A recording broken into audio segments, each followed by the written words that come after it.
Hello, Cancer. Great to have you here. My name is Shauna. Today's reading is a general love forecast for November 2025. As always, take the messages that resonate and release anything that doesn't. Don't forget to like and subscribe to stay connected with upcoming readings. Let's see what's headed your way, Cancer.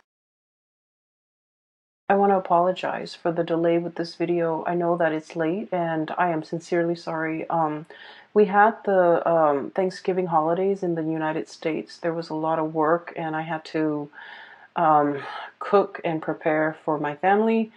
And also I was like sick prior to that. So the past few weeks have just been incredibly difficult. So I apologize for the delay with this video. I hope the video finds you well. I hope that it is still helpful. So without further ado, let me just talk about what came out when I shuffle the cards, okay?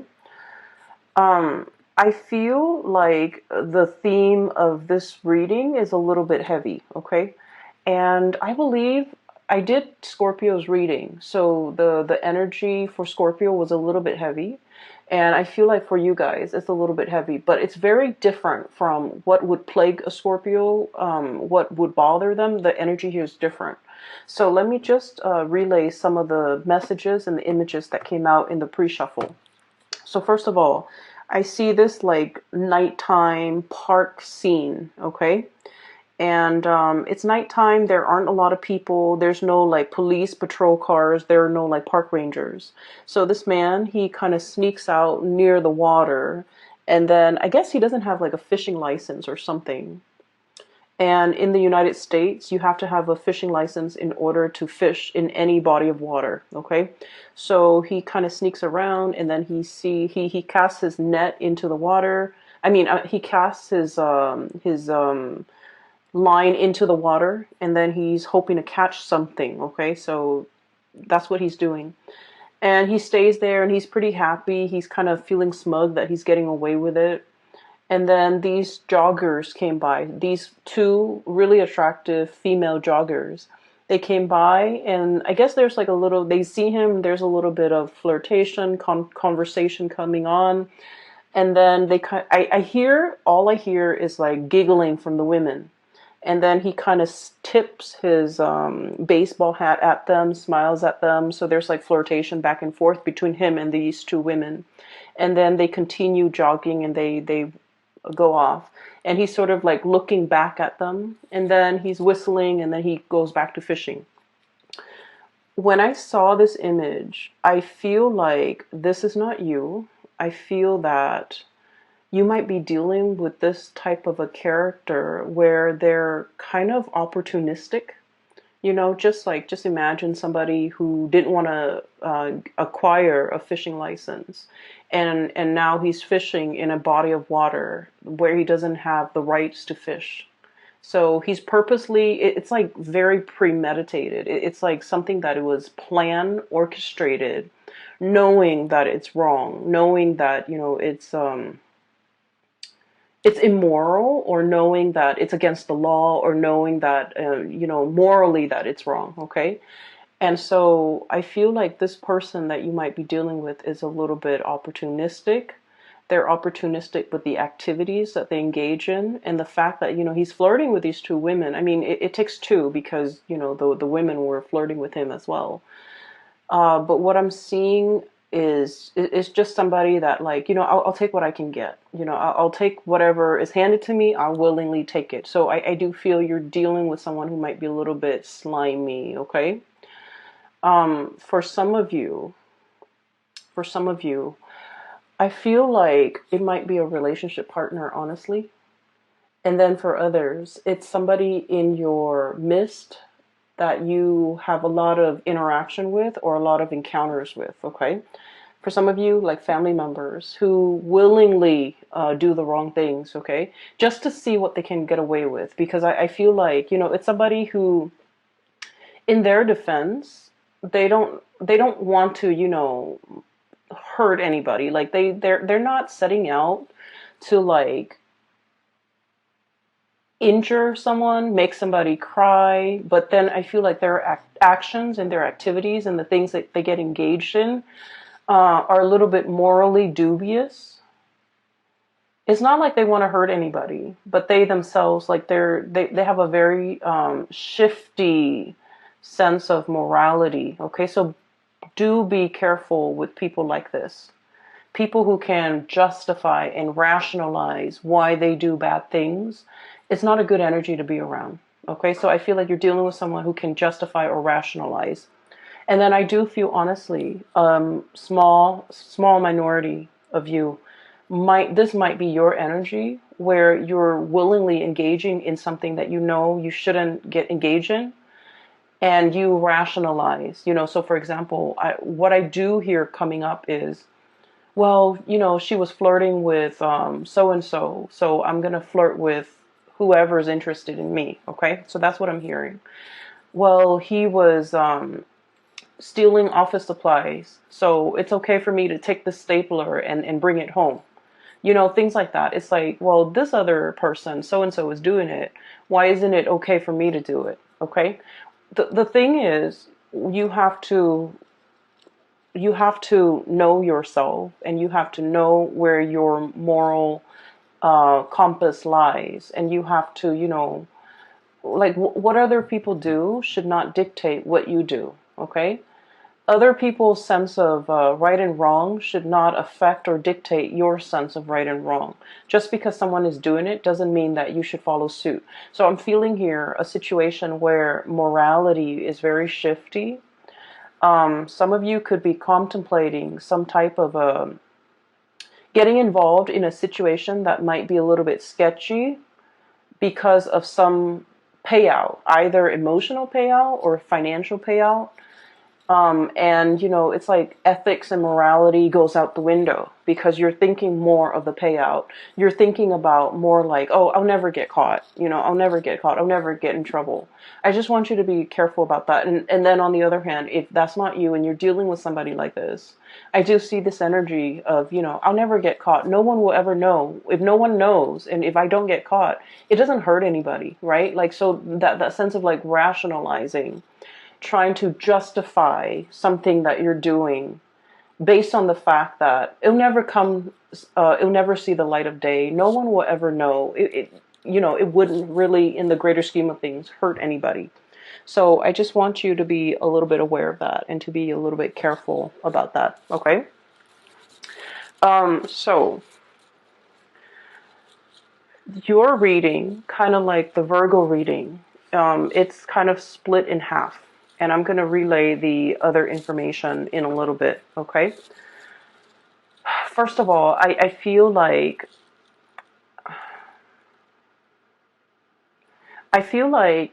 there's a person and you're constantly, looking at what they're doing. You could be checking up on them. You could be, either physically checking up on them or through social media, or through some type of a distance, like texting back and forth, checking up on them through instant messaging. There's something here where you're just like wondering what this person is up to. And the person seems a little bit sneaky. 8 of Pentacles, okay? Look at that fox, okay? Doesn't that scream out to you like, I'm doing something shady over here, I'm turning my back, and no one will see. So it seems a little bit sketch. So I feel like you're dealing with someone, possibly, could be in your work environment. They could be like a subordinate where you're managing and you're overlooking and overseeing the things that they're doing. And you feel like your intuition is so sharp, and you feel like they're up to something that is not good for themselves or not good for the organization as a whole. And you're gathering evidence, or you're trying to gather information. I feel like you, honestly, you give people the benefit of the doubt, okay? It's not like you're out there suspicious of everybody. I feel like you're not suspicious, but you feel your intuition is really nudging you, and it's telling you something's up. This person might be omitting information, when I said omitting information, I feel like, you know, for example, you ask them like, hey, what did you do today? They might, for example, you know, cut class or cut school or not gone to work, and they would tell you, oh, you know, I was at school or I was at work.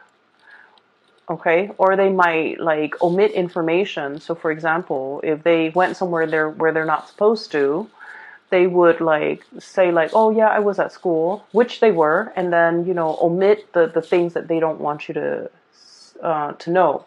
So it's somebody who's purposely lying, evasive, or like they're lying by omission, which, you know, people say it's a lesser offense, lying by omission, not giving the whole truth. But the reality is there's something evasive and slippery and slimy about this person. We have the moon here, and the moon is notorious for confusion, okay? Somebody who's purposely like either giving you, either hiding the truth, lying by omission, or giving you so much information where you get confused. So the interaction between you and this person gets more and more confusing the more questions that you ask, because they know how to spin out a web of lies, and they know how to cover the evidence. They know how to, you know, what I'm seeing is I see somebody walking over snow or sand or something that sinks, and it leaves their footprint, right? And then they get like a branch off a tree, or like a little thing off a tree, and then they wipe away their footprint. Somebody who's covering their tracks, somebody who's like adept at, you know, concealing information, covering their tracks, getting rid of evidence. And I feel like your spidey senses are picking up this information from this person. You want to give them the benefit of the doubt, but your intuition is pretty much screaming out, they're up to something, they're doing something. They're covering their tracks. They're very good. It's like the escape artist, someone who's very, very good at getting themselves out of sticky situations, okay? There might be some of this happening in your work environment with a coworker, with a subordinate especially. I feel like you're in a higher position than this person. And so you're kind of keeping an eye on them, okay? So we have here the Hermit and the Eight of Pentacles. Literally seeing and knowing and keeping an eye out on this person to make sure, because your senses are telling you something is up. And it's associated here with the Knight of Wands. And the Knight of Wands usually is a situation where we like a person, okay? They're someone who's very popular, someone who's very well liked, someone who's quite attractive and just charming, and, you know, it's like the guy in the office that knows everybody's names, that can chat up anybody, that seems very like likable. So I feel like you don't have any, you know, bad track record with this person. They haven't done anything in your eyes to warrant suspicion or hatred, or, you know. And so you want to give this person the benefit of the doubt. I also feel like you might be quite attracted to this person. You might like them quite a bit. You might have feelings for them. You might, you know, carry a torch for them. You might just like them. And so all of this is coming in a very unexpected way, okay? Where your intuition is telling you something, and you're trying to prove your intuition wrong even, because you have a soft spot for this person, okay? What I'm seeing with the Moon card, the Knight of Wands is like really strong passion, and the Moon card is like an emotional connection.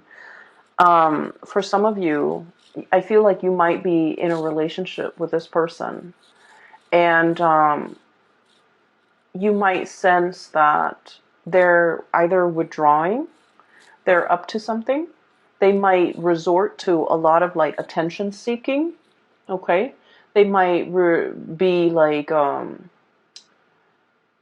if you guys have had, you know, your ups and downs, they might like flirt with other people, talk to other people just to make you jealous, okay? And I don't like saying this information. I don't like to, you know, relay information related to relationships, because like we always know whether or not our relationship partner is faithful or truthful or otherwise. We always know. Our intuition is never wrong.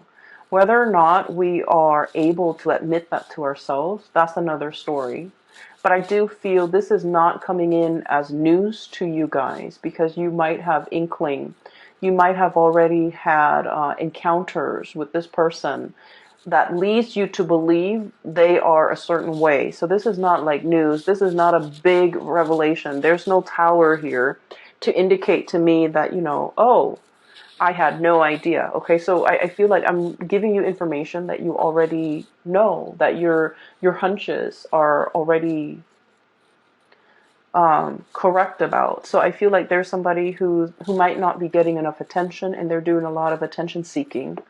And I also feel as well, if you're in a relationship, especially if there has been problems, trust issues, estrangement, like if you haven't been talking, I feel like this person is like swirling away their assets, okay, covering their ass, doing something they're not supposed to, and they're covering their ass so that they don't get found out. But I do feel like, in a way, somebody is swirling away their money, swirling away their assets.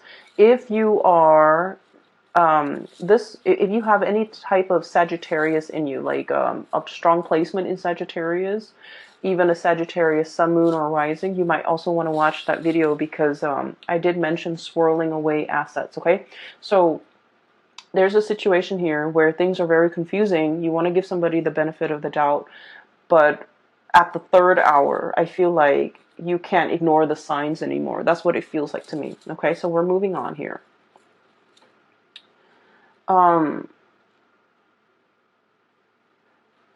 So that's what I'm sensing. What we have here is the Five of Swords. And the Five of Swords, this is a really troublesome card, because it usually indicates like a very cutthroat person. A situation where it's like we're not interested in the truth. We're trying to prove ourselves right. It's a situation where winner takes all. Okay, it's like leaving your opponent destroyed, not giving them any leg to stand on, like wanting to decimate the opponent. It's a situation where no good can come out of it. So there's a lot of bickering. There's a lot of clucking. There's a lot of like mindless back and forth, and at the end of the day, it doesn't really absolve anyone. It doesn't really resolve conflict. It doesn't really lead to anything. Okay.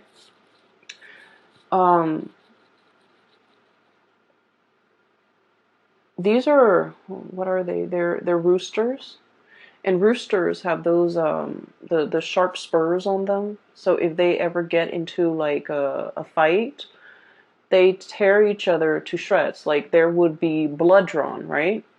And so that's what I feel like. It's like wanting to draw blood, wanting to argue just to be right, just to be proven right, just to,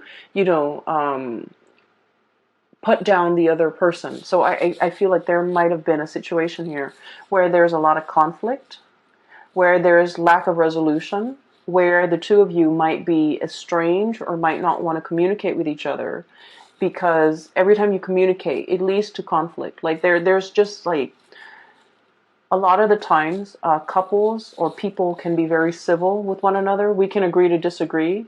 We don't like each other, but we can remain, civil. But I feel like in this situation, that's out the door. That's no longer an option, because there's a lot of distrust. There's a lot of like not liking one another, and there's just a lot of like spying and trying to get to the bottom of things, knowing the other person's up to something and trying to call them out on it, trying to get evidence, trying to catch them in the act. So I do feel this energy here. That's not healthy. Okay.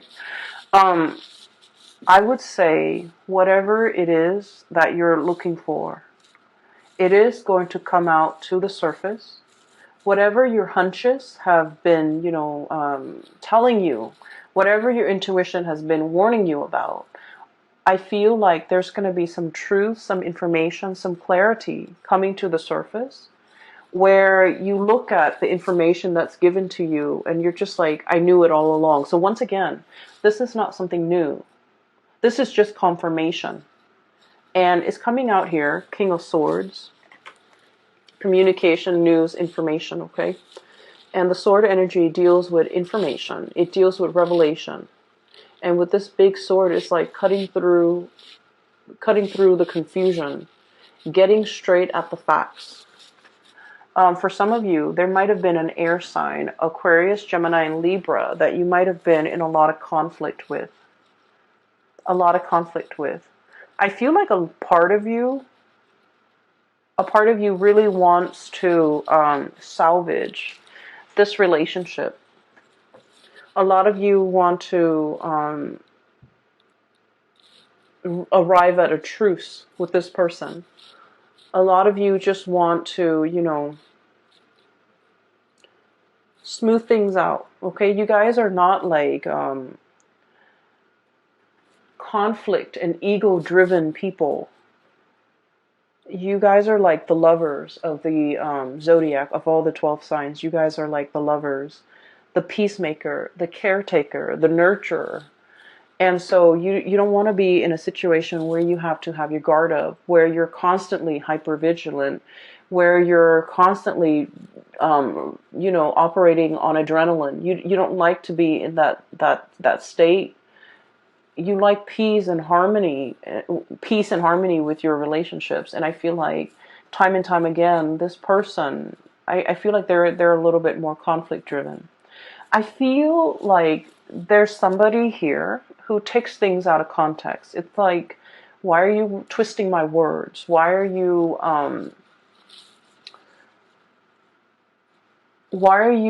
taking the things that I say out of context? Why are you purposely misinterpreting what I'm saying? So it's somebody who's, I feel a certain degree of somebody has been very hurt and they're on the defense.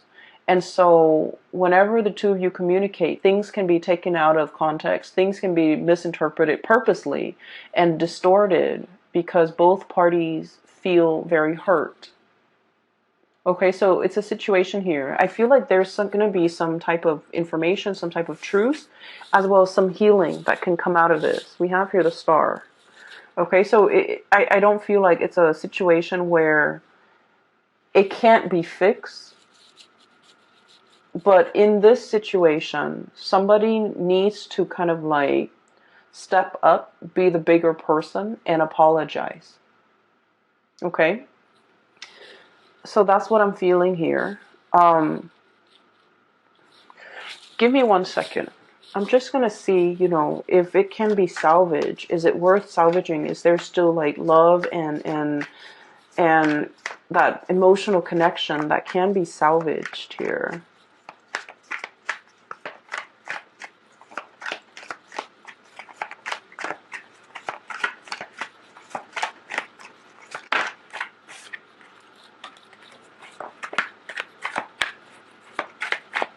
Get one more card.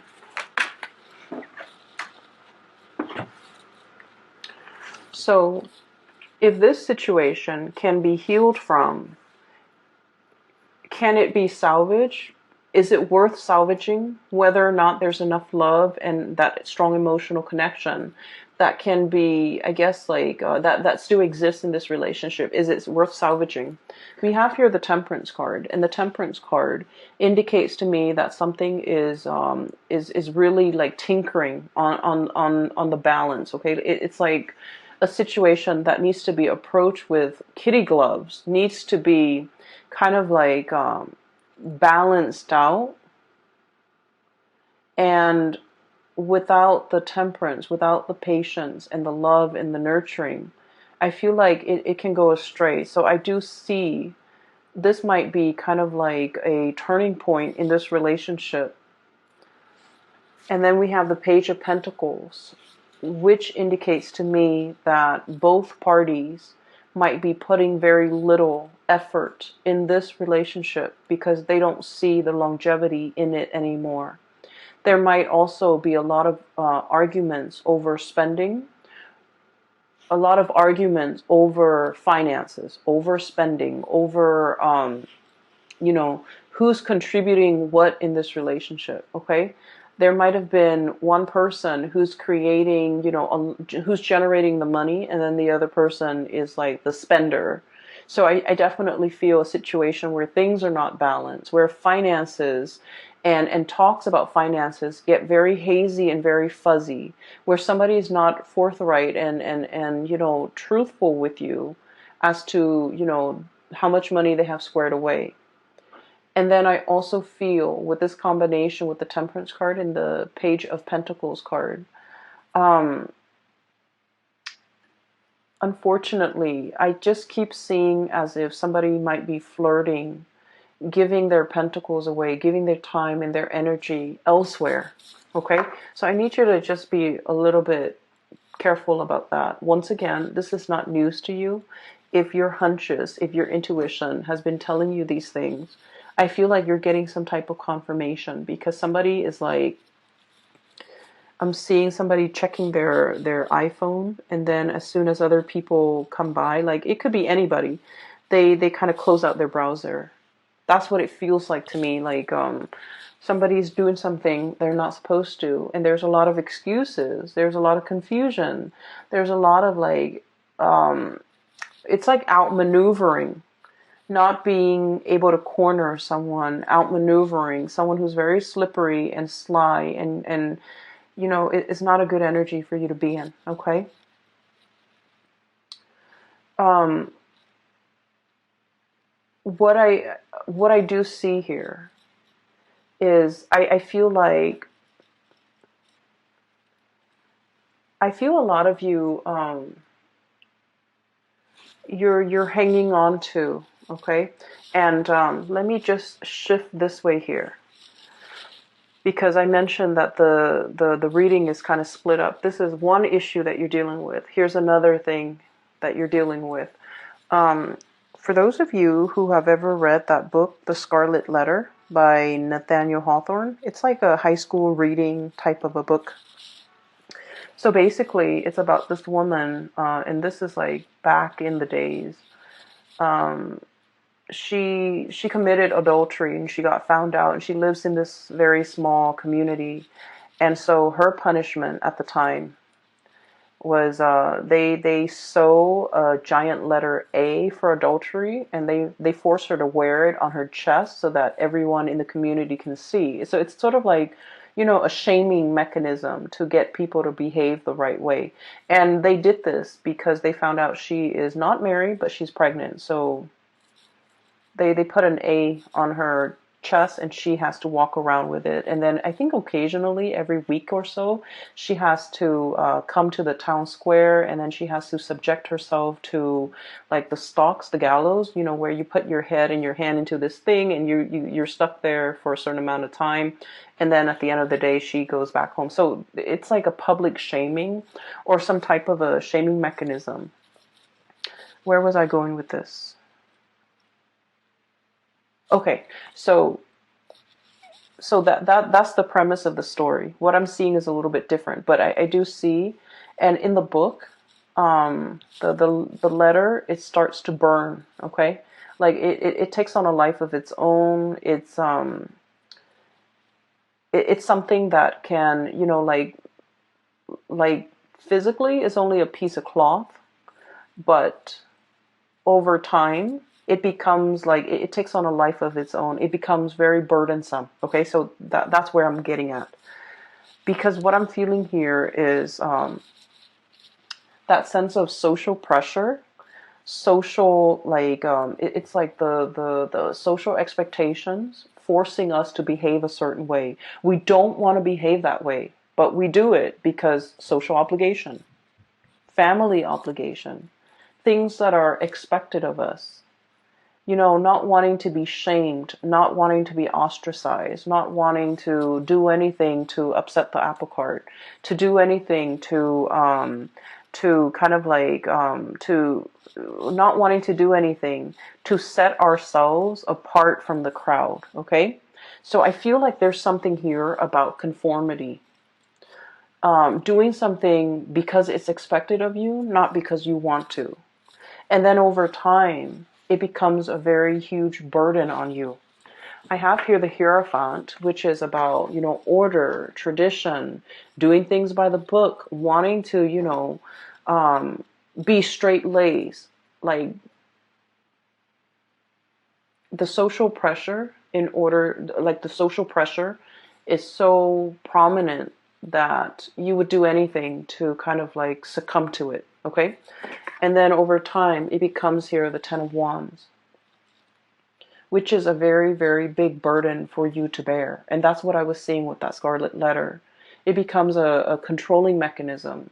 It becomes sort of like its own entity where physically it's just a piece of cloth, but it has the social stigma. It has like all of these things. So honestly, for some of you, I feel here about, shame or feeling this sense of like, I don't want to get a divorce because, it's shameful. It's shameful to my household. It's shameful to my family. What are people going to say? What am I going to tell people? Well, it doesn't matter. Okay. You have to weigh out the option, is it better for me to be free? Am I going to be happier? Or will I be happier with this relationship that's kind of like at a dead end? So I feel like there's this sense of social expectation or stigma that you're not willing to face, and it's keeping you stuck in a situation that you're not happy with.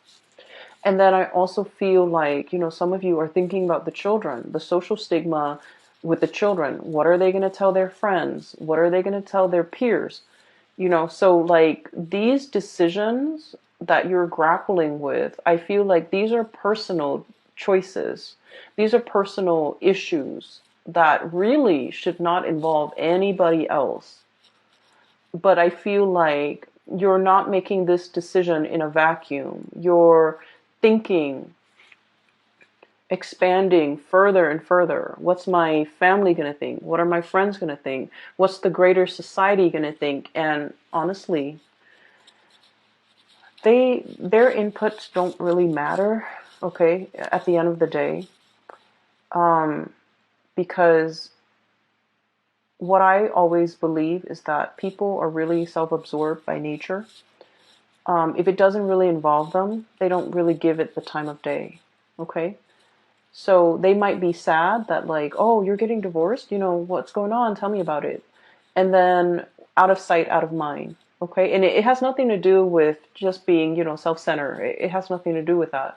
But it's just like in our minds, a lot of the times things become a lot bigger than they are because it involves us. We're at the epicenter of it, right? But the other person is not. So then it's going to be out of sight, out of mind. So you need to make this decision and do what's best for you and drown out the noise and drown out the stigma, drown out whatever is associated with it. Okay? Because I feel like it's preventing you from making a really big decision that would be so much better for you. And then I'm also feeling as well, there is a situation where you or somebody that you're dealing with is holding on to it very, very tightly. Okay, it's like pinching at something, grasping and clutching something and not willing to let it go. For some of you, this could be like an ideology. For others, this could be like a relationship partner. And I keep seeing this, romanticized vision of what a relationship is. Like, like the partner does this and then I do this and then, we'll live happily ever after. And I feel like that notion of what each person is supposed to do might have been thwarted, might have been shattered because the other person is not contributing to it, okay? The other person is doing their part, but they're not contributing to your ideal version of what they're supposed to do. So I feel like there's a mismatch here in expectations, and as a result of it, you feel a little bit like shortchanged by this person. It's like, I didn't sign up for this, things like that. And then I also feel like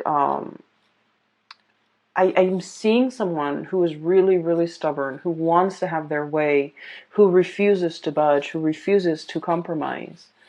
And I feel like this feedback loop between the two of you, where it's like you refuse to compromise here, so I'm refusing to compromise here. Tit for tat. Okay? And it's showing up here. We have here the High Priestess clutching to something, even though we know better. And then this Five of Swords, you know, the clucking, the mindless arguments and the banter and the situation that really doesn't add anything to an existing conflict. So that's what I'm seeing here. And I apologize, Cancers, that the reading is this way. You have some really good cards that are coming here, so bear with me. What I'm seeing as well is one of the things that can, you know, really help us kind of like loosen up and focus more on the solution rather than the problem. For some of you, you might be dealing with somebody that exhibits all of these symptoms I told you about. And it's really frustrating because you want to compromise. You're the peacemaker, you're the lover, you're the nurturer, right? So you're encountering opposition from this person. And it's becoming very, very difficult. And so I feel like you have to detach yourself a little bit. And what exactly does that mean? Well, what it means for a water sign when you detach is, you know, not get emotionally riled up with this person. Not become emotionally affected. Whatever they do, don't let it emotionally affect you. So rationalize, I guess, like their actions, okay? Like tell yourself, oh, they do this with everybody. It's not just me that they behave this way with. And honest to God, it's not just you that they are this way with. They're like this with everybody. They might have a habit of sabotaging their significant relationships, you know, their family relationships, their deep friendships. You might want to think about, you know, look at this person. Do they have a close group of friends that they confide in? Do they take time for their family? I feel like the answer is no. I feel like you're dealing with someone who's like me, and who might also not have these emotional connections with other people. And so everything that they're doing is not personal. It's not personal, okay? And then on the other hand, I also feel like a situation where both people argue because they want to be right. I also see somebody who's a little bit shifty when it comes to swirling away their assets, hiding their money, not wanting to give somebody a dime, not wanting to, you know, to suffer the financial losses in the case of a separation, for example. They're paranoid. They're operating from a space of lack. So you might have to understand, you know, all the things that they've been through that have made them like this. So I feel like, you know, they might be just a product of their environment. So don't take things personally, okay? And I know it's easier said than done, but I feel like it's a situation where it doesn't bring you any peace of mind if you continue to dwell on this and if you continue to get yourself emotionally wrapped up or worked up in this situation, okay? Because I feel like the burden is heavy. And then I also feel like you're dealing with someone who's shifty. Okay, it's like that see-through, if I don't know if you can see that see-through sword, hiding behind the sword. Hiding behind their intellect, hiding behind their reason. Like it's like they have a reason for everything. You know, they rationalize everything wrong that they do. They rationalize, they justify. So you can never corner this person, and it is what it is. You know, you're coming to the realization that they're slippery and evasive, and the more you feed into it, the more it's going to upset you